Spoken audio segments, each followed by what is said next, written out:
नमस्कार, आप देख रहे हैं प्राइम टीवी। मैं हूं आपके साथ आरती तिवारी। वक्त हो चुका है प्राइम डिबेट का। जिस प्रकार से इन दिनों 27 के चुनाव को लेकर लगातार गतिविधियां देखने को मिल रही है, जो एक तरफ मिल्कीपुर चुनाव होने यानी कि उपचुनाव पर लगातार जोर आजमाइश का दौर देखने को मिल रहा है, जहां समाजवादी पार्टी हो या फिर भारतीय जनता पार्टी हर एक आजमाइश अपनाती हुई नजर आ रही है, जिससे कहीं ना कहीं जो जनता है उसका पूरी तरह से दिल जीत सके। वहीं किसी भी पार्टी के संगठन एक अहम कड़ी हो जाती है। उसी मद्देनजर चुनाव की प्लानिंग बनाने से लेकर जीतने तक की ये संगठन ही है जो मदद करता है। ऐसे में यूपी में सभी बड़ी पार्टियां संगठन की ओवरहॉलिंग करती हुई नजर आ रही हैं। जी हाँ, जिस प्रकार से इन दिनों क्या कुछ गतिविधियां हो रही है, पहले आपको वो रिपोर्ट दिखाते हैं।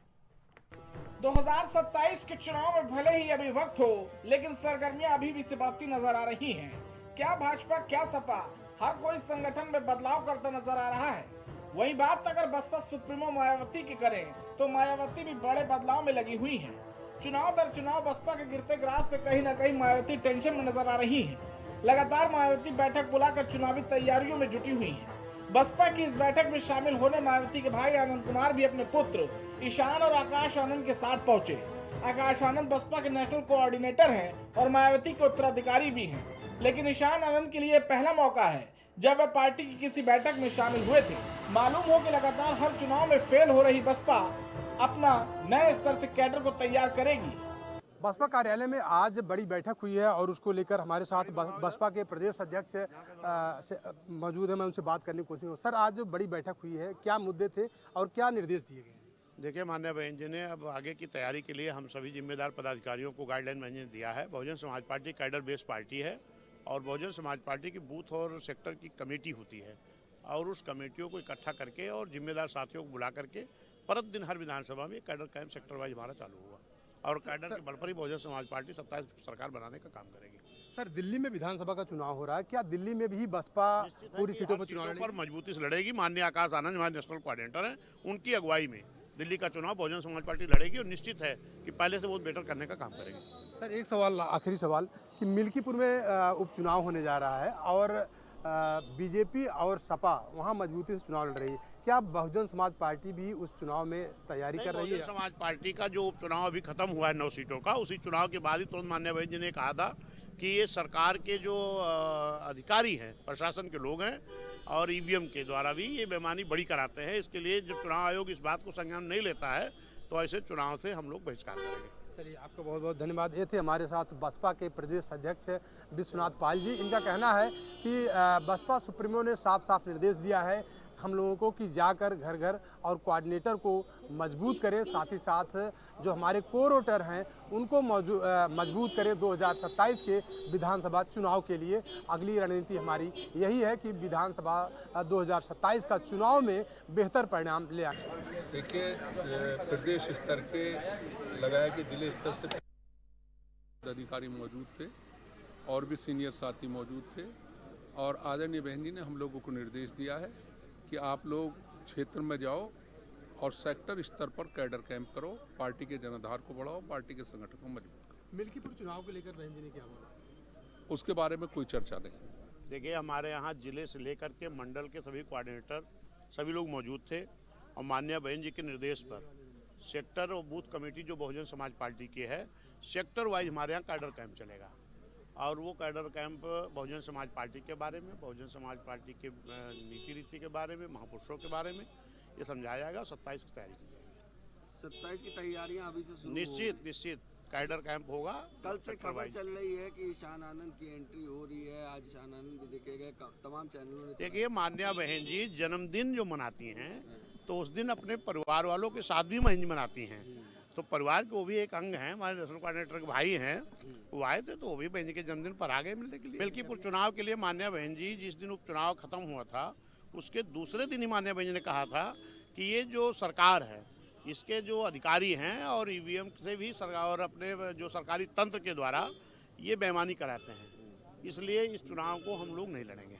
इसका मतलब किसको सपोर्ट बीएसपी करेगी? बीएसपी किसी को सपोर्ट नहीं करेगी, चुनाव के बाहर रहेगी। यूपी में कांग्रेस ने सपा के साथ मिलकर 2024 के लोकसभा चुनाव में बीजेपी नेतृत्व वाले एनडीए गठबंधन को करारी मात दी थी, लेकिन अब दोनों ही दलों के बीच सियासी तनाव बढ़ता जा रहा है। सपा ने दिल्ली के चुनाव में आम आदमी पार्टी को समर्थन करने का फैसला किया, तो कांग्रेस मिशन 2027 के लिए यूपी में अपने दम पर खड़े होने की कवायद में जुट गई।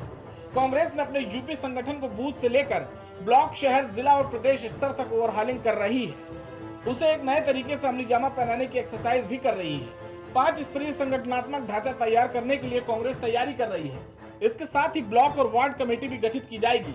दलित और अति दलित कार्यकर्ताओं को संगठन में तवज्जो देने की प्लानिंग की जा रही है। 100 दिन के अंदर नया संगठन करेगी ऐलान। संगठन में दलित, ओबीसी को खास तवज्जो। 75 जिलों, 58 शहर इकाइयों का गठन होगा।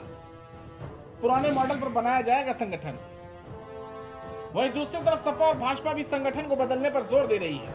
बात अगर भाजपा की करें तो भाजपा के मंडल अध्यक्ष बदले जा चुके हैं, वहीं जिला अध्यक्षों की सूची जारी होना भी बाकी है। तो वहीं बात अगर सपा की करें तो समाजवादी पार्टी भी अपने संगठन में बड़े बदलाव करेगी। इस बार संगठन में सपा का पीडीए वाला नारा भी नजर आने वाला है। फिलहाल देखना होगा कि संगठन का बदलाव किस पार्टी के लिए कारगर बैठता है।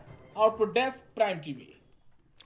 तो जिस प्रकार से संगठन पर जोर, लेकिन जनता किस ओर है, लगातार इस पर कयास लगाती हुई पार्टियां एकजुट होती हुई नजर आ रही। जहां एक तरफ इंडी गठबंधन में दरार की खबरें सामने आ रही थी, उन सब के बीच संगठन मजबूती की होड़ मचती हुई नजर आ रही। जहां एक तरफ भारतीय जनता पार्टी अपना प्लान तैयार करती हुई नजर आ रही है, तो दूसरी ओर दलितों के लिए कांग्रेस ने भी स्पेशल प्लान बनाया है। पीडीए के जरिए समाजवादी पार्टी भी दलितों को साधती हुई नजर आ रही है। और यही नहीं, 80% जिलाध्यक्षों को बदल रही है भारतीय जनता पार्टी। यानी कि दलित बस्तियों में बीजेपी का ये स्पेशल अभियान चलने वाला, और हर और मुद्दे की भरमार नजर आ रही है। और इस बीच दलितों पर भी पैठ जमाने का पुरजोर प्रयास किया जा रहा है। एक तरफ एक बार फिर से बसपा सक्रिय हो चुकी है। यही वजह है क्योंकि पूरा तरीके से दलित वोटरों पर पैठ जमाए बैठी हुई बसपा पार्टी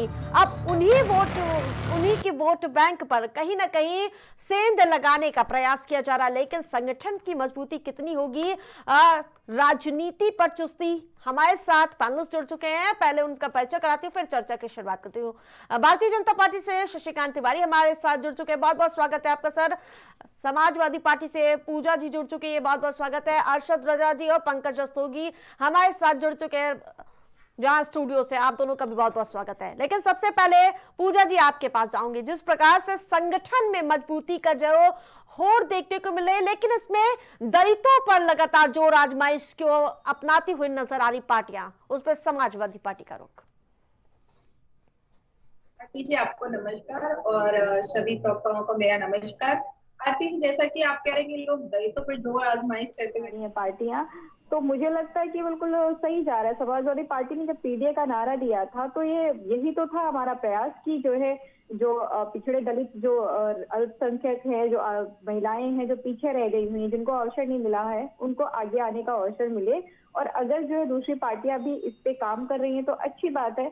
अगर मैं समाजवादी पार्टी की संगठनात्मक रचना की बात कर लूं तो हमारी पार्टी में जो सदस्यता अभियान चल रहा है वो 2026 में चल रहा है। हर 5 साल पे हमारे यहाँ पे सदस्यता अभियान चलता है। और जब सदस्य अभियान हमारे यहाँ पे चलता है तो उसके बाद में ही पूरी तरीके से फिर से नया गठन होता है। सारी संगठन को लेकर के, चाहे वो राष्ट्रीय अध्यक्ष लेते हुए हमारा जिला या बूथ के स्तर तक की बात हो। हमारे यहाँ पे कुछ बड़े बदलाव किए गए, जैसे कि मैं इलाहाबाद की बात कर लूँ तो पहले क्या हुआ करते थे, यहाँ पे 2 अध्यक्ष हुआ करते थे। एक महानगर अध्यक्ष होते थे, एक जिला अध्यक्ष होते थे। पर उसके बाद में अभी ये बदलाव किया गया है संगठन में। हमारे जो अभी रिसेंट बदलाव किए गए वो ये है कि जहाँ पे जिला बड़ा है वहाँ पे हमने 2 जिला अध्यक्ष, जैसे इलाहाबाद में गंगा पार और जमुना पार जिला अध्यक्ष हो रखे, एक नगर अध्यक्ष, 3 जिला अध्यक्ष हो गया कह सकते हैं आप। और उसके बाद में एक जिले में 3 जिला अध्यक्ष हो गए। उसके बाद में हमारे यहाँ पे पहले दो जो है आपके महासचिव हुआ करते थे जिले में, अब उसको बढ़ा करके 3 कर दिया गया। और इसी तरीके से जो हमारा जो संगठन है उसमें संगठन जो है कुछ फर्क लाया गया हुआ है। और हमारे यहाँ पे जो विशेष आमंत्रित सदस्य के रूप में जो अग्रज रहे हैं, जिनको काफी एक्सपीरियंस है, समाजवादी पार्टी के जो है चिंतक है, समाजवादी विचारधारा से रहते हैं, उनको जो है विशेष आमंत्रित सदस्य के रूप में जो है जिले से लेकर के प्रदेश और राष्ट्रीय स्तर तक वहाँ पे उनको स्थान दिया गया हुआ है, ताकि जो पार्टी मजबूती के साथ में, ऐसा नहीं कि सिर्फ वो जो है ये की डायरेक्शन में समझता है या भी डायरेक्शन को समझता है। शशिकांत जी, पीडीए के जरिए पहले से समाजवादी पार्टी लोकसभा चुनाव के मद्देनजर ही वो पीडीए के अंतर्गत जो दलित समुदाय उनको साधते हुए नजर आ रहे थे, लेकिन आपकी पार्टी भी कहीं ना कहीं दलित बस्तियों में बीजेपी का स्पेशल कैंपेनिंग देखने को मिल रहा है। क्या आखिरकार वजह है जो दलितों को इतना साधने का प्रयास किया जा रहा है? क्योंकि वो तो बसपा की वोट बैंक, उस पर सेंध लगाने का प्रयास। देखिए, भारतीय जनता पार्टी सबका साथ सबका विकास, और सब संगठन में भी सबकी भागीदारी, सबकी हिस्सेदारी और सबके को साथ लेकर के समाज की सेवा, किस प्रकार देश की सेवा हो पाएगी उसकी चिंता करती। भारतीय जनता पार्टी जातिगत चश्मे से नहीं देखती। लेकिन जब संविधान का मुद्दा हो, फिर उसके साथ साथ जब वहां पर अंबेडकर वाले बयान पर अमित शाह की काफी किरकिरी होती है, उसको कैसे कवर अप करेंगे? हाँ, ये जो जातिवादी पार्टियां हैं, ये अपना संगठन भी खड़ा करती हैं जातिवाद के हिसाब से, और ये संविधान हो चाहे बाबा अंबेडकर का नाम हो, उसको भी ये लोग जातिवादी चश्मे से ही देखते हैं। इन्हीं लोगों की देन है। देखिए, भारत में हर वर्ग का, हर तबके का जो आदमी है वो बाबा साहब अंबेडकर का सम्मान करता है। कोई एक भी व्यक्ति ऐसा नहीं है जो बाबा साहब अंबेडकर का सम्मान न करता। लेकिन ये लोग उसको जातिगत समीकरण में बांधने की कोशिश करते हैं, बाबा साहब को एक जात का बताने की कोशिश करते हैं। समाजवादी पार्टी पीडीए खड़ा करती है जातिवादी चश्मे से। इनका चश्मा ही जातिवादी है। तो इनका जो चश्मा है, इनको मुबारक हो। भारतीय जनता पार्टी सबका साथ सबका विकास, सबको साथ लेकर के देश का निर्माण, विकसित राष्ट्र का निर्माण करने में विश्वास करती है। यही कारण है कि सबको, संगठन में भी सबको जगह मिलता है, सबको साथ लेकर। एक तरफ आप लोग कहते हैं कि महाकुंभ में राजनीति नहीं होती, लेकिन समाजवादी पार्टी वहां पर मुलायम सिंह यादव का वहां पर तस्वीर लगा देती है, उस पर भी राजनीति होती है। और अब कह रहे हैं कि जो ये दलितों को लेकर भी ये बात कर रहे हैं, उस पर भी जवाब दीजिएगा दोनों साथ में जल्दी से, फिर और पैनलिस्ट के पास। जो सदैव नेताजी की मूर्ति स्थापित है, वो जो है श्री मुलायम सिंह की तस्वीर में बना हुआ वहां पे स्थापित किया गया हुआ है, और वो सम्मानित है। उन्होंने दलित, पिछड़े और जो महिलाओं के लिए जितना कार्य किया है, कार्य किया है, तभी तो उन्हें जो है इस सरकार में जो है पद्म विभूषण से नवाजा गया। तो वो सम्मानित है, और उनका जो नाम से शिविर स्थापित किया गया हुआ है, उस शिविर के हिसाब से जो है वहाँ पे उनकी मूर्ति स्थापित की गई है। इसमें मुझे नहीं लगता कि कुछ गलत वहाँ पे राजनीति कहाँ हो रही है। अगर उनके नाम पे शिविर बना हुआ है, और हमारे यहाँ पे जो बनता है लोहिया होगा, तो वहाँ पे जो है उनकी तस्वीरों लगाई जाती है, लेकिन तब तो कभी नहीं हुआ। और हमेशा से ये होता हुआ आया था कि हमारे यहाँ पे लोहिया चिंतन शिविर लगा करता था, चाहे माघ मेला हो, चाहे वो कुंभ हो, चाहे महाकुंभ हो, ये तो सदियों से चला आया था। ये राजनीति, जब से भाजपा सरकार है तो उसमें राजनीति उनको दिखने लग गई कि क्यों लगा दिया भाई। अब उनके नाम से चिंतन शिविर बना हुआ है, तो किसकी मूर्ति लगेगी वहां पे? उन्हीं की मूर्ति लगेगी ना। और वो सम्मानित, ये कह दे कि नहीं सम्मानित है या उनको सम्मान नहीं मिलना चाहिए, तो वो बताए। ऐसा है, उन्होंने दलितों पिछड़ों के लिए बहुत कार्य किया हुआ है, और तभी उनको इतना सम्मानित है, और तभी पद्म भूषण से जो है सम्मान दिया गया। अभी इन्होंने बोला कि हम सबका साथ सबका विकास की बात करते हैं, तो बीपीए क्यों निकाले थे आप? मतलब ठीक क्या है, बात ठीक है, करते हैं? आपको लौटेंगे। जो है एक ही डायरेक्शन में काम करना है कि दोनों डायरेक्शन में काम करना है कि करना बोलना कुछ और है, करना कुछ और है? ठीक है, हमारा लौटेंगे। तो कम से ठीक कम है, सुरक्षा वाले अरशद जी की सबकी कभी बात कमेंट कर रहे लेते हो, हैं। फिर डिबेट कराऊंगी। ठीक है अरशद जी, जिस प्रकार से 70% पदों पर पिछड़ों की पैठ, क्योंकि अभी हमने दिल्ली विधानसभा चुनाव में देख रहे हैं कि वहां से आप लोगों को अलग, एक तरह से आप लोग अलग थलग पड़ते हुए नजर आ रहे हैं। क्या आपको लगता है कि कहीं यहाँ पर समाजवादी पार्टी भी आपको गच्चा ना दे दे, तो आपको अपनी मजबूती बना के रखनी, यही वजह है जो आपने भी संगठन पर जोर देने का मन बना दिया है? अरशद जी। सबसे सबसे पहले आपको और आपके पूरे दर्शकों को मकर संक्रांति की ढेर सारी बधाई, क्योंकि हम पहली बार मकर संक्रांति के बाद या उसके उस समय से जुड़ा हूँ। और सभी दर्शकों को पैनलिस्ट को मेरा सादर प्रणाम, सलाम, जय भीम, जोहार, नमो बुद्धाय। मुद्दे की बात क्या है? मुद्दे की बात ये नहीं है कि कांग्रेस पार्टी दिल्ली में अकेले चुनाव लड़ रही है। मुद्दे की बात ये है कि क्या पूरे इस उत्तर प्रदेश में और देश में जो धरातल के मुद्दे हैं, जो मूल मुद्दे हैं, वो क्या है? क्या प्रदेश और देश के चुनाव इस बात पर लड़े जाएंगे कि कौन सी पार्टी अकेले लड़ रही है, कौन सी पार्टी गठबंधन में लड़ रही है, कौन से नेता किस पार्टी से किस दल में गए? हमें नहीं लगता कि यह देश का मुद्दा है। हमें ये लगता है कि इस देश में जो स्वास्थ्य व्यवस्थाएं चरमरासी गई हैं, जहां सरकारी हॉस्पिटल में दवाइयां नहीं मिल रही हैं, ये बड़े मुद्दे हैं। आखिर कैसे आमजन, गरीब, किसान, मजदूर और खासकर दलित, पीड़ित, वंचित, शोषित को अगर वो सरकारी हॉस्पिटल में जाए तो उसे किस प्रकार से अल्ट्रासाउंड, पैथोलॉजी, एक्सरे की जितनी सुविधाएं हैं उसको निःशुल्क मिल पाए। आज सरकारी हॉस्पिटलों में जो एक्सरे का सिस्टम है वो बाहर कराना पड़ता है, अल्ट्रासाउंड बाहर कराना पड़ता है गरीबों को, दलितों को, किसानों को, पीड़ितों को। तो आखिर इसकी सुविधाएं सरकारी अस्पताल में कैसे मुहैया कराई जाएंगी? इस मुद्दे पर हमें लगता है कि बहस होना चाहिए और इस मुद्दे पर चुनाव होने चाहिए। आज महंगाई अपने चरम सीमा पर है। जो 55 रुपए का पेट्रोल 2014 तक मिलता था, आज वो 100 रुपए चला गया। लेकिन यही बात है ना सर, यही बात है, जब चुनाव होता है तब ये बात ओझल हो जाती है। अभी आप मिल्कीपुर सीट पर देख लीजिए, वहां पर चाहे भारतीय जनता पार्टी हो, समाजवादी पार्टी हो या फिर चंद्रशेखर आजाद की जो पार्टी है, तीनों पार्टी की ओर से पासी वोटर्स, जो भी पासी कैंडिडेट है, उसी को सामने लाया जाता है। जब हम सवाल पूछते हैं तब आपको कहते हैं ये मुद्दा नहीं, ये मुद्दा उठाना चाहिए। आप ही तो उठाएंगे ना मुद्दे को। आरती जी, बड़े विनम्रता से मैं ये कहना चाहता हूँ कि सपा ने मिल्कीपुर में बहुत पहले अजीत प्रसाद जी के को वहां से प्रत्याशी बना दिया। मैं आपसे ये केवल ये जानना चाहता हूं कि क्या जो धरातल के मुद्दे हैं उस पर बहस होना चाहिए, नहीं होना चाहिए? चुनाव उस पर होने चाहिए, नहीं होना चाहिए? उत्तर प्रदेश में आज आपको जानकर के हैरानी होगी कि उत्तर प्रदेश में जिस प्रकार का सिस्टम चल रहा है, जिस प्रकार से धार्मिक मंदिर, मस्जिद, हिंदू, मुस्लिम, इन राजनीति से ऊपर उठना पड़ेगा। इस देश के लिए सभी वर्ग, सभी जाति के लोगों ने इस देश को बनाने के लिए अपनी कड़ी मेहनत, अपने खून पसीने से इस देश को बनाया है। किसान वर्ग अगर आता है तो किसान वर्ग में केवल किसी एक धर्म जाति के इंसान नहीं है। किसान में हर धर्म और हर जाति के लोग हैं, जिनके मेहनत का अन्न पूरा देश खाता है और पूरा देश उनके मेहनत पर पलता है। मजदूरों की मजदूरी कैसे तय होगी? क्या मनरेगा के तर्ज पर भाजपा ने कोई नया काम किया है? मनरेगा लाया तो कांग्रेस ही ने तो लाया है। मजदूरों के हक और अधिकार की बात की तो कांग्रेस ही ने तो किया है। शिक्षा के अधिकार की अगर कोई बात किया तो कांग्रेस ने ही तो किया है। आपको इस देश में शिक्षा को बढ़ावा देना पड़ेगा, आपको इस देश में बेरोजगारी को समाप्त करना पड़ेगा, नए नए यूनिवर्सिटी, कॉलेज, नए अस्पताल खोलने पड़ेंगे।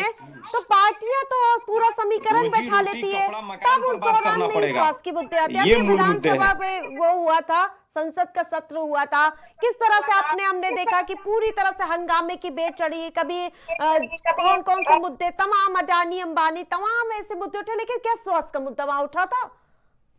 देखिए, उत्तर प्रदेश में 2027 के विधानसभा चुनाव में भी 2 साल की देरी है, लेकिन अभी से ही सभी राजनीतिक दल जो उत्तर प्रदेश में, चाहे समाजवादी पार्टी हो जो प्रमुख विपक्षी दल है, चाहे वो भारतीय जनता पार्टी हो, चाहे कांग्रेस हो या अन्य क्षेत्रीय दल हो, सभी जो है अपनी कमान कसने में तैयार हैं अभी से। और आज देखिए, बहुजन समाजवादी पार्टी की नेत्री मायावती जी का जन्मदिन था, तो उन्होंने बाकायदा ब्लू संविधान की प्रति जेब में रखते हुए और अपने ब्लू बुक का विमोचन किया और अपने छोटे भतीजे को भी सामने लाया। तो ये उनका एक वो है कि, और उन्होंने घोषणा भी की है कि वो बहुजन समाजवादी पार्टी जो है वो सभी सीटों पे चुनाव लड़ेगी। तो सभी दल अभी से ही कमान कसे हुए हैं। लेकिन अभी देखिए, पिछले दिनों उपचुनाव हुए थे, बाई इलेक्शन हुए थे 9 विधानसभा सीटों पे।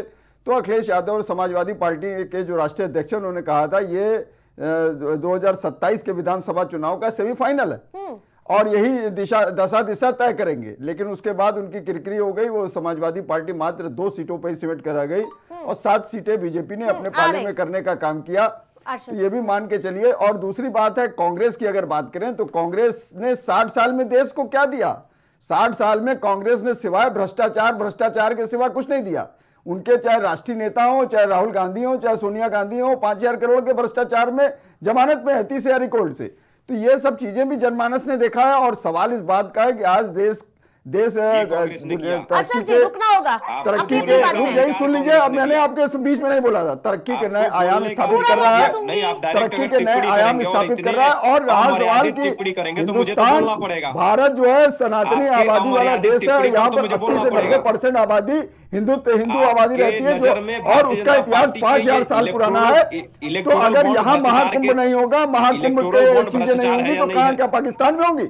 तो यहाँ जो आयोजन हो रहा है महाकुंभ, आज 144 साल बाद पूर्ण कुंभ हो रहा है, उसका आयोजन उत्तर प्रदेश में हो रहा है। उत्तर प्रदेश के मुख्यमंत्री, यशस्वी मुख्यमंत्री योगी आदित्यनाथ, जो कि एक पीठाधीश्वर है, गोरक्ष रक्षा पीठ के पीठाधीश्वर हैं, एक सन्यासी हैं।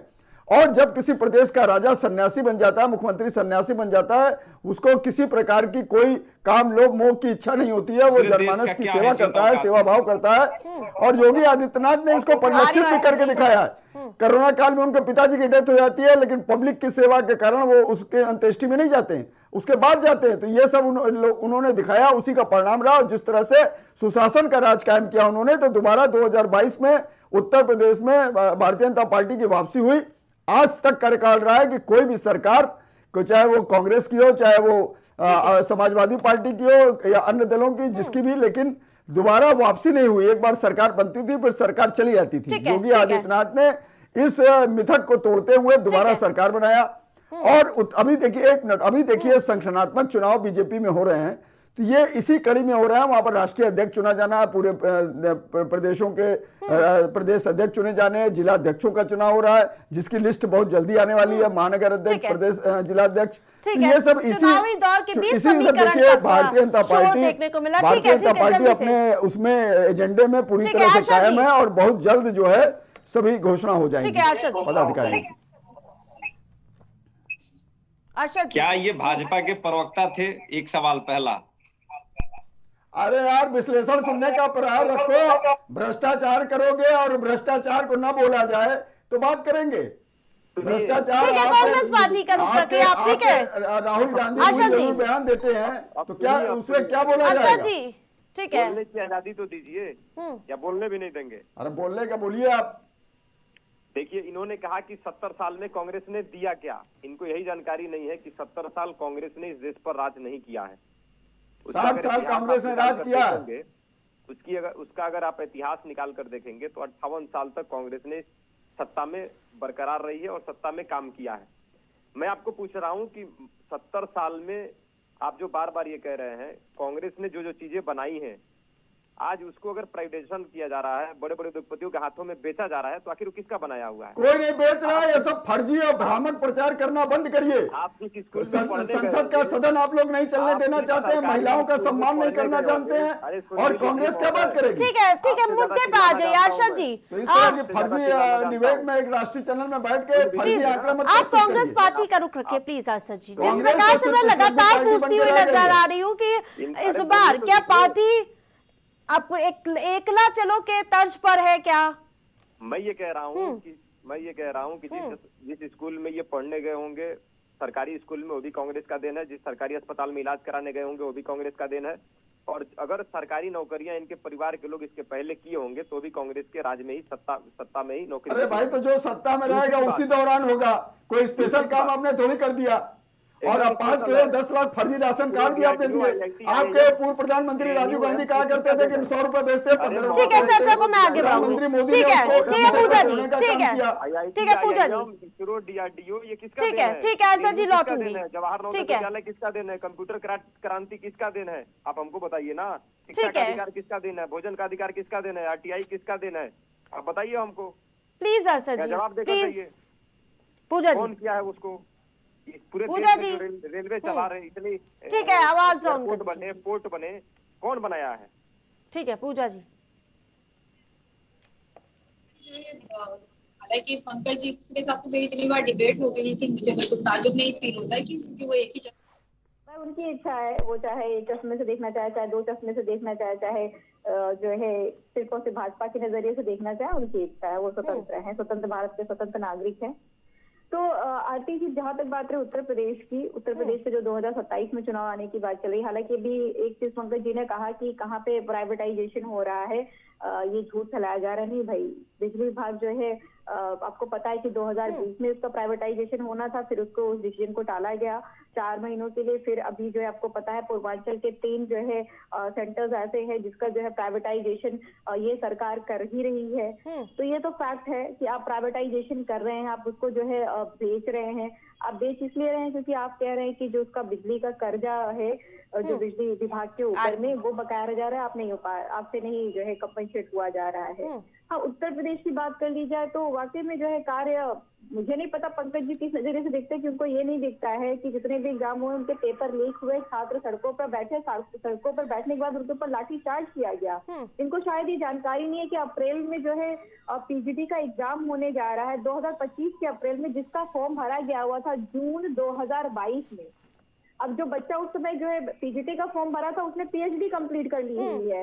लेकिन आज मैं वो अखिलेश यादव का एक बयान सुन रही थी, वो कह रहे थे कि वो पीडीए का जो यहाँ पर प्रयागराज महाकुंभ में काफी प्रचार हो रहा है, चुटकी लेते हुए नजर आए प्रयागराज डेवलपमेंट अथॉरिटी को लेकर। बिल्कुल प्रयागराज डेवलपमेंट अथॉरिटी करके रखा हुआ, तो आप भी आएंगे। हम लोग को हमेशा से एडीए देखने की आदत पड़ी, उसे एडीए बोलते हैं, तो वो जगह जगह से राउंड करके रेट्रो प्रिंट निकाल करके लगाए गए हुए हैं। तो वो ऐसा पीडीए दिखता है आपको एक नजर में। आप भी आएंगे ना, आपकी टीम भी आएगी ना, तो वो भी उसको भी दिखेगा कि एक नजर में वो पीडीए ही आता है। ये हटवा दिया गया, लेकिन अब तो हटवा दिए गए वो सारे पोस्टर्स। नहीं, पीडीए वो छोटे छोटे राउंड सर्कल करके जो योग है ना, इलाहाबाद होता था ना, पीडीए जो होता था इलाहाबाद डेवलपमेंट होता था ना। आप अगर वो प्रयागराज डेवलपमेंट हो गया वो ना, तो उसमें पीडीए हो जा रहा है, एसोसिएशन जो हो रहा है आपका। तो पीडीए लगे हुए हैं, वो लगे हुए राउंड रेलिंग में लगे हुए सरकार की तरफ से, रेट्रो पे है। आप आपको भी देखेंगे तो वो लाइट रिफ्लेक्ट करेंगे, उसमें होता है फ्लोरोसेंस होता है। शशिकांत जी, पीडीए का प्रचार आप खुद ही किए दे रहे हैं, आज अखिलेश यादव बोल रहे थे, उन्हीं के तर्ज पर जा रही क्या भारतीय जनता पार्टी? अखिलेश जी को पीडीए के अलावा और कुछ तो दिखाई देता नहीं है। देश में उनको सनातन से लेना देना है, ना अध्यात्म से लेना देना है। आज जो महाकुंभ प्रयाग में लगा हुआ है, वो हरिद्वार में तो आस्था की डुबकी लगाते हुए नजर आए ना, फोटो भी सामने आ चुकी है। हाँ, सुनिए कितना ज्ञान है उनको कि जब महाकुंभ प्रयाग में लगा हो तो हरिद्वार में नहाएंगे, और जब कुंभ लगेगा हरिद्वार में तो प्रयाग में नहाएंगे। इतने ज्ञान है उनको। किस जब मकर राशि में सूर्य प्रवेश करता है तो कहाँ स्नान करना चाहिए, इतना भी उनको ज्ञान नहीं है। एक बात, अब पीडीए पे आइए। देखिए, इनका तो जन्म ही समाजवादी पार्टी का मंडल कमीशन से हुआ है, तो ये उसको पकड़े रहते हैं, छोड़ना नहीं चाहते हैं। जबकि देश आगे बढ़ गया मोदी जी के नेतृत्व में, और सारे लोग एक साथ होकर के सबका साथ सबका विकास करके विकसित राष्ट्र की तरफ आगे बढ़ रहे हैं। हाँ, ये जो हमारे साथी अभी कांग्रेस का अभी बहुत ज्यादा प्रवचन दे रहे थे कि शोषित वंचित और पंकज जी ने जब कहा तो इनको कुर्सी लग गई। पंकज जी ने सही तो विश्लेषण किया है। इस देश में मोदी जी के नेतृत्व में 25 करोड़ लोगों को गरीबी से बाहर निकाला गया, लेकिन ये लोग शोषित वंचित इनकी जो आदत है शोषित वंचित रखने की, का ही काम इन्होंने 60 साल किया हमारे देश के लोगों को। केवल शोषित वंचित ये मनमोहन सिंह की सरकार की उपलब्धि को बता रहे हैं। और ये इंदिरा श्रद्धेय गांधी ने स्वर्गीय नारा मनमोहन दिया था, सिंह जी जात के पर न पात उपलब्धि को मोहर यहाँ पर लगेगी गिना रहे हाथ हैं। पे। धन्यवाद और सर। राहुल गांधी आपको आप चुप रहिए, सैल्यूट। बीच में अच्छा मत जी, बोलिए। मनमोहन सिंह की बात उस की है तो एक मुझे भी याद आ गया कि श्रद्धेय अभी हाल ही आप में बीच नया में मत बोलिए। दफ्तर पंकज जी वहां पे बना है दिल्ली में, वहां पे मनमोहन सिंह का नाम नहीं दिखा कहीं काम ना। किया था जी ऐसा कुछ उसका विश्लेषण ये इंदिरा कर हाँ, रहे हैं। उस पर भी इंदिरा भवन नाम रखा गया, इस पे भी काफी भारतीय जनता पार्टी घेरती हुई नजर है, वहां पे आप भूल गए मनमोहन सिंह जी को। ये मनमोहन श्रद्धेय स्वर्गीय मनमोहन 75 के जी बाद और कांग्रेस सोनिया ने नया गांधी जी मुख्यालय दोनों लोगों ने बनाया। मिलकर के उस नए कांग्रेस कार्यालय का नाम इंदिरा भवन फाइनल किया था और उनके ही वो बतौर प्रधानमंत्री ये कार्य की शुरुआत हुई थी, शिलान्यास पड़ा था उसका। ये भी जानकारी होनी चाहिए हम सबको। और 2009 से 14 तक वो प्रधानमंत्री भी रहे, इस बात की भी जानकारी हम सबको है। तो ये झूठ और प्रपंच और ये साम दाम दंड भेद वाली कहानी हम नहीं जानते हैं। हम सीधी सीधी और मोहब्बत वाली राजनीति जानते हैं। लेकिन झूठ बोलना हमारे नेताओं को आता नहीं है। लेकिन आपके मोहब्बत की सहयोगी दुकान जो खोले है अखिलेश यादव ने कहा कि वहां पर दिल्ली में आम आदमी पार्टी सबसे बढ़िया और सबसे बड़ी पार्टी है, तो हम उसका समर्थन करेंगे, आपका विरोध तो वो नहीं करेंगे, उन्होंने सीधे तौर पे कहा। इस पर कुछ कहिए। मैं केवल ये कह रहा हूँ कि कांग्रेस पार्टी एक राजनीतिक पार्टी है, सबसे पुरानी पार्टी है इस देश के लिए। उनके हजारों कार्यकर्ताओं ने, कांग्रेस पार्टी के कार्यकर्ताओं ने बलिदान दिया है और इस देश को जीरो से, जहां 1947 में बाहर से गेहूं और चावल आया करता था, वो चावल जिसकी हम बखान नहीं कर सकते पाकिस्तान हैं, वहां से कांग्रेस ने उठाया है। पाकिस्तान बांट के वहां से कांग्रेस ने इस देश को आगे बढ़ाया है। बिल्कुल चिंता की तभी बात हो जाती है अशोक जी, चिंता की तभी बात हो जाती है जब आपके सहयोगी कहते हैं वहां पर दिल्ली में जो राष्ट्रीय राजधानी, वहां पर आम आदमी पार्टी ज्यादा मुख्यता के साथ है वहां पर। हाँ 10 सेकंड दीजिए, मैं विश्लेषण कर दे रहा हूँ। 11 साल अरविंद केजरीवाल जी दिल्ली के मुख्यमंत्री रहे हैं, ये सत्य है। 15 साल शीला दीक्षित जी रही हैं। दोनों नेताओं के कार्यों का विश्लेषण हो जाए, दोनों नेताओं के कार्यों का आकलन हो जाए, प्रत्येक दिल्ली वासी ये कहते हुए नजर आएंगे कि शीला दीक्षित जी ने सबसे बेहतरीन काम किया है दिल्ली के लेकिन लिए। आपके सहयोगी मना कर दे रहे हैं। मैम सहयोगी के दम पर हम थोड़ा वहां चुनाव लड़ने जा रहे हैं। हम राजनीतिक पार्टी हैं, हम इतना तो हक अधिकार हमें है ना कि हम चुनाव किसी भी प्रदेश में लड़ सकते हैं, या केवल दूसरे ही पार्टियों को हक और अधिकार है कि वो चुनाव लड़े। क्या हम ये थोड़े कहने जा रहे हैं कि हम किसी और प्रदेश में दूसरे पार्टी को हम समर्थन देने जा रहे हैं? ऐसा तो है नहीं। हम दिल्ली में चुनाव लड़ रहे हैं प्यारी दीदी योजना पर, प्रत्येक महिलाओं को 2500 रुपए प्रति महीने। हम वहाँ लड़ रहे हैं चुनाव 500 रुपए सिलेंडर देने पर। हम वहाँ चुनाव लड़ रहे हैं 25 लाख तक गरीबों, मजदूरों, दलितों, शोषितों, पीड़ितों, वंचितों को 25 लाख तक का उनका हेल्थ इंश्योरेंस देने पर, 25 लाख तक का उनका फ्री में इलाज हो सकता है। इस पर हम चुनाव लड़ रहे हैं। वहाँ हम चुनाव लड़ रहे हैं जितने भी बेरोजगार नौजवान हैं उनके खाते में प्रत्येक महीने 8,500 रुपए महीने डालने पर। इस पर हम चुनाव लड़ रहे हैं। ठीक है, मूल मुद्दों पर लड़ रहे हैं। देखिए ये जो बता रहे हैं दिल्ली के चुनाव में शीला कि हमारा जो वो पहलवान है वो केजरीवाल है, हम बिना शर्त के समर्थन केजरीवाल को बना दिया। आज उसी परिस्थितियों में ये लोग पुनः पहुंच चुके हैं। अभी इन्होंने कहा कि जीरो से शुरू किया, 47 में इन्होंने देश को बांट करके सही में जीरो पे ला दिया था। तुरंत देश को 47 में आजादी मिलते ही तुरंत बांट दिया था कांग्रेस ने, तो जीरो पे तो लाने का काम इन्होंने किया है। हाँ एक बात जरूर है कि इंदिरा गांधी ने कहा था जात पर न पात पर मुहर लगेगी हाथ पर, और उनका पोता जो है राहुल गांधी आज घूम घूम कह रहे हैं कि जात जनगणना कराओ, जात को बताओ, कितने सचिव है जात को बताओ। तो ये पूरे देश को ये लोग हाईजैक करके और मतलब गुमराह करने की कोशिश करते हैं। और राहुल गांधी ऐसे नेता हैं जो देश से ही लड़ रहे हैं, वो भारत से लड़ रहे हैं और किसी से नहीं लड़ रहे हैं, अंतर्राष्ट्रीय शक्तियों से नहीं लड़ रहे हैं। अंतर्राष्ट्रीय शक्तियां उनको बताती हैं कि देश में तुमको लड़ना है तो भारत से ही वो लड़ रहे हैं। पंकज जी ठीक है लौटेंगे पंकज जी के पास जाऊंगी। मैं वो दिल्ली की सियासत में ये नहीं समझ पा रही हूँ, जो 6 महीने से पहले तक एक दूसरे के साथ रहते थे वो आज आम आदमी पार्टी को कांग्रेस पार्टी कहती हुई नजर आ रही कि वो बी टीम है भारतीय जनता पार्टी के, और आम आदमी पार्टी कांग्रेस पार्टी के एक दूसरे पर छीटा कसी कसते हुए नजर आ रहे। वो समझ में नहीं आ रहा जनता को कि आखिरकार एकदम से पहले की ट्वीट और नाली देखिए, नाला पता नहीं क्या देखिए, क्या। ये बहुत हास्यास्पद रहा कि ये इंडी गठबंधन, ये जितने भी गठबंधन जब बने हैं तो ये सिर्फ अपने नैतिक हितलाभ के लिए और भ्रष्टाचारियों का एक गठबंधन था जो आज बिखर गया है। लाखों करोड़ के जितने भी नेता उसमें इंडी गठबंधन में इन्वॉल्व है, सभी लोग लाखों करोड़ के घोटाले में लिप्त हैं, जिनके ऊपर ईडी सीबीआई की जांच चल रही है।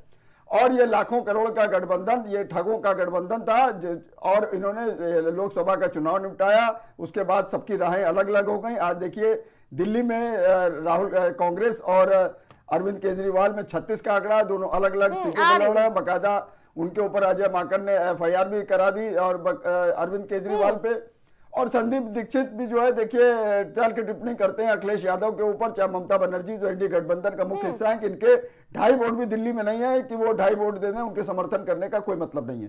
तो ये सब तमाम चीजें चल रही हैं और ये देखिए निश्चित रूप से मान के चलिए कि ये जो चुनाव वहां जो चुनाव होने जा रहा है तो उसमें जिस तरह से अरविंद केजरीवाल की ने वहां जनमानस के साथ जो कट्टर बेईमान मुख्यमंत्री वहां के हैं और कोर्ट ने भी उनको कह रखा है कि ना आप चुनाव जीत भी जाते हैं तो ना आप सचिवालय जा सकेंगे, ना कोई फाइल पे साइन कर सकेंगे, ना कोई मीटिंग बुला सकेंगे, ना कैबिनेट मीटिंग बुला सकेंगे। तो ऐसा व्यक्ति मुख्यमंत्री बनके क्या करेगा। और दूसरी बात, वहां देखिए आम आदमी पार्टी की जो मुख्यमंत्री है आतिशी सिंह, जो पहले मरलीना थी, आज वो आतिशी सिंह है और वो उनके माँ बाप रमेश बिधूड़ी ने बकायदा आरोप लगाया, उसका जवाब नहीं दे पाए कि उनके माँ बाप ने अफजल गुरु की फांसी रुकवाने के लिए बकायदा पत्र लिखा था उनके माँ बाप ने। आज वो कहते हैं घड़ियाली आंसू बहाती हैं, उसमें कोई जवाब नहीं देती है। ठीक है। ये सब तमाम चीजें जल्दी से जवाब दीजिए, फिर आऊंगी मैं। और ये मान के चलिए, एक मिनट, ये मान के चलिए कि ये सब सारे चीजें जनमानस देख रहा है। और एक मिनट, और उत्तर प्रदेश में निश्चित रूप से देखिए दलित वोटों को एकजुट करने के लिए सारे दल ठीक है पूजा जी, ठीक है। किस प्रकार से ये ऐसे रुकना होगा अभी ऐसे नहीं। पूजा जी पूजा जी पंकज जी किसी भी महिला अर्षद जी रुकना होगा अभी। ये बैठ करके यहाँ पे उनकी जो है वकालत कर रहे हैं। पंकज जी आपको मैं इतनी देर से बोल रही हूँ, मैंने बिल्कुल डिस्टर्ब नहीं किया। ठीक है आप बोलिए, आपको जो चश्मा उस चश्मा देखिए, लेकिन आप उसकी वकालत कैसे कर सकते हैं। किसी जी की एक महिला का देश में अपमान होता है, इतनी गंदे तरीके से जब बोलते हैं और उसके बाद में आप जैसे लोग बैठ कर उनकी वकालत भी कर लेते हैं। बड़ी बेशर्मी की डिग्री आपने प्राप्त कर ली हुई है। अब मैं आ जाता हूँ, बोला कि केसेस चल रहे हैं, इनको ये भूल गया हुआ है कि अरे भाई तो मरलीना जो आतिशी सिंह, जो मरलीना से आतिशी सिंह बन गई है, उनके माँ बाप के ऊपर आप बोलिए ना। आप बोलिए कि उनके माँ बाप ने ऐसा कोई कृत्य नहीं किया था, अफजल गुरु की फांसी रुकवाने के लिए एप्लीकेशन नहीं किया था। आप बताइए, आपने रमेश बिधूड़ी जी के बयान का समर्थन किया इस चैनल पर। सीधी सी बात है, आपने रमेश बिधूड़ी जी के बयान का समर्थन किया इस चैनल पर। इसका कोई जवाब आपके पास नहीं, आप निरुत्तर है। आपका जो चरित्र है कि महिला के बारे में इस प्रकार आपको माफी मांगनी चाहिए इस चैनल पर, आपको माफी मांगनी चाहिए। ठीक है, क्या नाम है, कोर्ट में के तौर पर बैठे हैं यहाँ प्रवक्ता बन के बैठे हैं, विश्लेषण करते हुए केवल आपको भारतीय जनता पार्टी अच्छी नजर आ रही है। रुकना होगा अभी, ऐसे नहीं। ठीक है आशा जी, ये कौन सा विश्लेषण है? ठीक है आशा जी, ये कौन सा विश्लेषण है? विश्लेषण में किसी महिला पर आप टिप्पणी करेंगे, मर्यादित टिप्पणी करेंगे? कौन मर्यादित टिप्पणी कर रहा है? क्या कर यहाँ पे बैठे हैं आप? क्या अमर्यादित टिप्पणी कर रहा है? क्या बात कर रहा है? एकदम अमर्यादित टिप्पणी आप लोगों को शर्म आनी चाहिए। द्रौपदी मुर्मू जो देश की प्रथम नागरिक है, उनके ऊपर आप लोगों ने अमर्यादित टिप्पणी की थी। आपको शर्म आनी चाहिए, चुल्लू पर पानी में डूब मरना चाहिए। आप लोगों ने उसी समय कहा था कि वो राष्ट्रीय पत्नी है। आपके नेता अधीर रंजन चौधरी ने क्या आरोप लगाया था कि वो राष्ट्रीय पत्नी है, देश की पहली क्या नाम है अनुसूचित जनजाति की प्रथम नागरिक बनी द्रौपदी मुर्मू। आप लोगों ने क्या आरोप लगाया था? आपको शर्म नहीं आती है? आप लोगों को शर्म आनी चाहिए कांग्रेस के लोगों को। पंकज जी आप ज्यादा चिल्लाना जानते हैं हम, और आपसे ज्यादा ऊंची आवाज में बात करना जानते हैं। अरे तो बोलिए ना, आप जबरदस्ती की बात करेंगे? ठीक है रुकना होगा। ठीक है ठीक है, किसी को टिप्पणी कर देंगे, किसी को गाली गलौज दे देंगे, गाली देकर के चले जाएंगे इस चैनल से। क्या गाली दे रहे हैं मिस्टर अख्तर? किसको गाली दिया तुमने? किसने गाली दिया? फर्जी बोल रहा हूँ क्या? किसने गाली दिया तुमको? किसने गाली दिया? अमर्यादित टिप्पणी करेंगे? क्या अमर्यादित? तुम अमर्यादित टिप्पणी तुम लोग करते हो। राष्ट्रीय पत्नी कहा था नहीं कहता, इसका जवाब दो। अरविंद रमेश चौधरी क्या बात करते हो? पंकज जी आप रमेश बिधूड़ी जी के बयान का समर्थन करेंगे इस चैनल पर बैठकर? ठीक है, मुद्दे पर आते हैं। ठीक है, कौन सा विश्लेषण है आपका? ठीक है अर्षद जी, इनको आरती तिवारी जी बताइए कि ये पहले जिस चैनल पर माफी मांग लें। ठीक है ठीक है ठीक है, महिलाओं का माफी मांगना चाहिए, माफी तो मांगनी पड़ेगी आपको। अभी रुकना होगा। ठीक है देश शशिकांत की जी, महिलाओं के साथ लगातार अमर्यादित ठीक है, टिप्पणी शशिकांत जी। भारतीय जनता पार्टी ठीक की है, पहचान शशि। बन गई है। ठीक है शशिकांत जी, जनता पार्टी की ये महिलाओं के सम्मान की बड़ी चिंता इनको हो रही है कांग्रेस के साथी को। अरविंद केजरीवाल ने अपने घर में स्वाति मालीवाल को पिटवाया, गाली दिलवाते हुए पिटवाया, खड़ा होकर पिटवाया। उसी ये गठबंधन में थे। बिदुड़ी जी पे क्या कहेंगे फिर आप? अभी देखिए ये जो हरियाणा के प्रदेश अध्यक्ष जी पर कौन सा मुकदमा लिखा गया है? बीजेपी के प्रदेश अध्यक्ष हैं लाइव चैनल पे किस मामले में मुकदमा दर्ज हुआ है? क्या कहेंगे आप लोगों ने तो उनको टिकट दे दिया। हाँ इनसे एक और सवाल पूछ लीजिए कि हरियाणा के बीजेपी के प्रदेश अध्यक्ष पर कौन सा मामला दर्ज हुआ है? पंकज जी को लाइव। तो धमकी देना कांग्रेस की पुरानी फितरत है। और ये अरे भैया हरियाणा के प्रदेश अध्यक्ष हैं भाजपा के, ये लोग धमकी दे करके बलात्कार का आरोप लगा है, देने वाले उनको मोबाइल में उनके कश्मीर खाली करा दिया था, कश्मीर को खाली करा दिया। हरियाणा बीजेपी के प्रदेश अध्यक्ष जी पर क्या कहना चाहते हैं? कांग्रेस तत्काल का ये मामला है, जो जिहाद फैलाएगा हरियाणा के प्रदेश अध्यक्ष पर बलात्कार का आरोप लगा है। इससे बड़ा प्रमाण आप महिला सम्मान की बात करेंगे? चैनल पे हमारे आप महिला सम्मान की बात करेंगे? माफी तो इनको मांगना भाजपा के प्रदेश अध्यक्ष जी पर पत्रकार से कह रहे बलात्कार का आरोप लगा है। ठीक है एक एक करके किसी की आवाज ऐसे नहीं आ रही है। अर्षद जी आप कंटिन्यू बोलते जा रहे हैं प्लीज। ये पहली बार आए हैं चैनल पे, इनको डिबेट नहीं मालूम कि कम से कम चुप हो जाए, सुने दूसरे की बात सुने। अच्छा इनका नंबर मुझे आएगा पूरा मालूम है, मुझे पूरा मालूम है जनाब। आप बीच में मत बोलिए, आपको कुछ नहीं मालूम है, आप बीच में बोल रहे हैं, आप सबके बीच में बोल रहे हैं। तो आप बोलिए, बाकी सब लोग सुन लेंगे, मौका मिलना चाहिए ज्यादा। ठीक है शशिकांत जी सबको सुन रहे थे, ठीक है उनको मौका देना चाहिए। ठीक है पूजा जी प्लीज। मैं सबके टाइम में चुप था, मेरी बात ठीक है। आज कहीं और आगे बढ़ चुका है। आज प्रयागराज में कल जो 4.5 करोड़ लोग इकट्ठा हुए। दुनिया का सबसे बड़ा शहर जो है टोक्यो की आबादी है 3 करोड़ 75 लाख। एक शहर में पूरी दुनिया से 4.5 करोड़ लोग एक दिन आए, यानी कि विश्व का पूजा जी को दिखा रही है सबसे बड़ा पॉपुलेशन वाला शहर बन गया प्रयागराज। उसको संभाले हुए हैं मोदी जी, योगी जी। आज पूरी दुनिया देख रही है हम किस तरफ आगे बढ़ रहे हैं। आज हम आध्यात्मिक गुरु बन चुके हैं पूरी दुनिया का। पूरी दुनिया हमसे आध्यात्म सीखने आ रही है। इन लोगों को जरा भी ना आध्यात्मिक ज्ञान है, ना धार्मिक ज्ञान है, ना तो देश से कोई प्रेम है। इनका अपना एजेंडा है, जातिवादी एजेंडा, देश को तोड़ो, जातिगत जनगणना, केवल इतना ही ये लोग जानते हैं। और इनका जो संगठनात्मक संरचना है इन पार्टियों की, वो भी इसी पे काम करती है, केवल देश को तोड़ने का और जाति में हिंदुओं को तोड़ने का। अरे भाई सीखिए, आज पूरी दुनिया में हमारा जो महाकुंभ है ये पूरी दुनिया को संदेश दे रहा है। आज हम आध्यात्मिक गुरु अरे महाकुंभ पे जो है पूरे देश को क्या संदेश नहीं दिया था क्या? 2019 में भी दिया था, 2013 में भी दिया था, 2007 में भी दिया था। जब महाकुंभ होता है देश को संदेश ही दिया है। जो महाकुंभ है ना वो धार्मिक आस्था का विषय है और उसको आस्था तक ही रहने दीजिए, उसको राजनीति मत घुसाइए उसमें। आप लोगों ने राजनीति घुसा दी, पहली बार ऐसा हो रहा है। और सुविधाएं आप नहीं पहुंचा पाए अभी भी। यहाँ के लोगों से पूछे, पहला स्नान हुआ उसमें 3 लोगों की मृत्यु हो गई, 3000 लोग जो है बीमार पड़ गए और 3 पुल को आपको बंद करना पड़ेगा, मरम्मत करनी पड़ेगी। जो है आपको भी मैं जवाब देना चाहूंगा, पूरी बात मुझे जवाब दे लेने दीजिए। हाँ मुझे जवाब दे लेने दीजिए। उसके बाद में कह रहे हैं कि जो देश का जो है गौरव हमारा नफरत अभी का जातिगत जनगणना जो है कराना, अगर देश को बांटना है तो नीतीश क्यों लेके चल रहे हैं आप?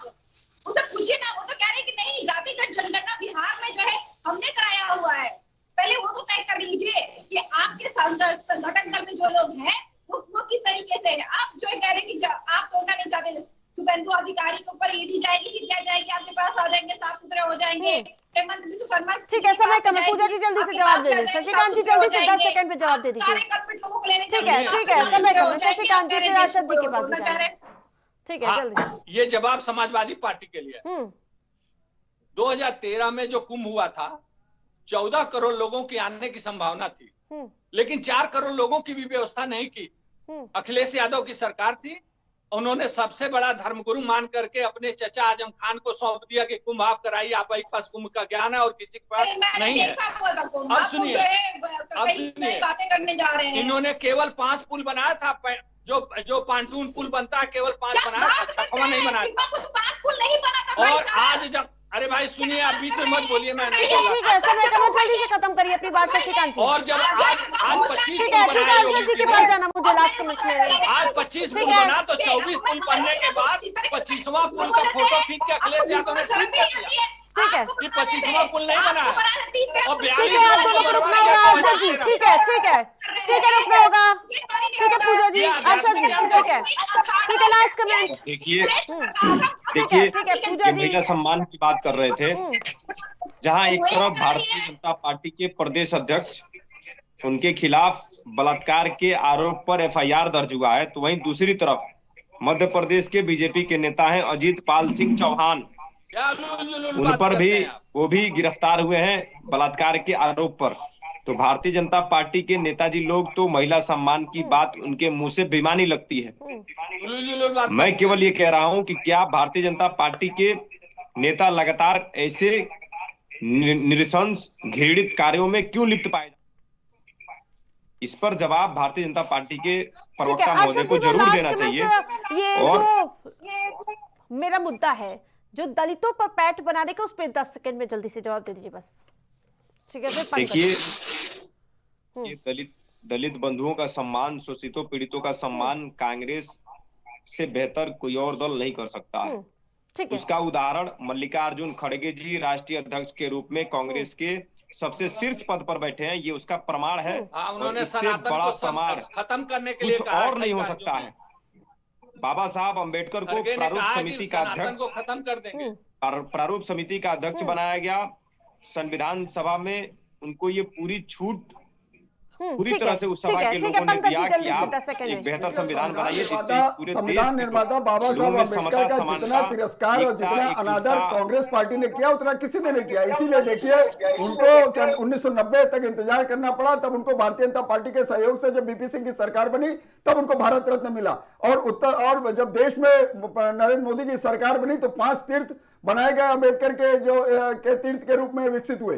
और सर्वाधिक उत्पीड़न अगर दलितों का किया तो वो समाजवादी पार्टी के शासनकाल में हुआ। समाजवादी शासनकाल में सर्वाधिक नाम बदले गए अम्बेडकर के जितने संस्थान थे, और ये लोगों ने दिया। तो दलित समुदाय भी ये जानता है कि जितना हित संरक्षण भारतीय जनता पार्टी के शासनकाल में, मोदी के शासनकाल में 2019 के चुनाव में मोदी ने बकायदा वहां के जितने दलित तो दलित समुदाय ने ये भी देखा है जो संविधान को जलाया, उसकी प्रतियां को जलाया, प्रतियों प्रदेश अध्यक्ष भी जैसे कौन सा संगठन है पंकज जी, उसका नाम बताइए। अध्यक्ष होगा। अरे पंकज जी, उस संगठन का नाम बताइए जो संगठन संविधान की प्रतियों को जलाया, जो संगठन बाबा साहब भीमराव अम्बेडकर के पुतलों को जलाया, कौन सा संगठन था पंकज जी? आप विश्लेषण कर रहे हैं, बता दीजिए। समाजवादी पार्टी जो है हमेशा से, हमारे तो पार्टी का सिद्धांत ही यही है कि आखिरी पंक्ति में आखिरी इंसान जो खड़ा है उस तक जो है मूलभूत सुविधाएं पहुंचनी चाहिए। ये सिद्धांत पे हम आगे बढ़ते चले आ रहे हैं। यूं ही जो है श्रद्धेय नेताजी को धरती पुत्र मुलायम जी कहा जाता है, क्योंकि धरती की जो जमीनी हकीकत, नेताजी के समय 2 जून 95 को मायावती जी के साथ अनैतिक कृत्य हुआ था, उनको मारने का प्रयास किया गया था दलित की बेटी के साथ। ठीक है,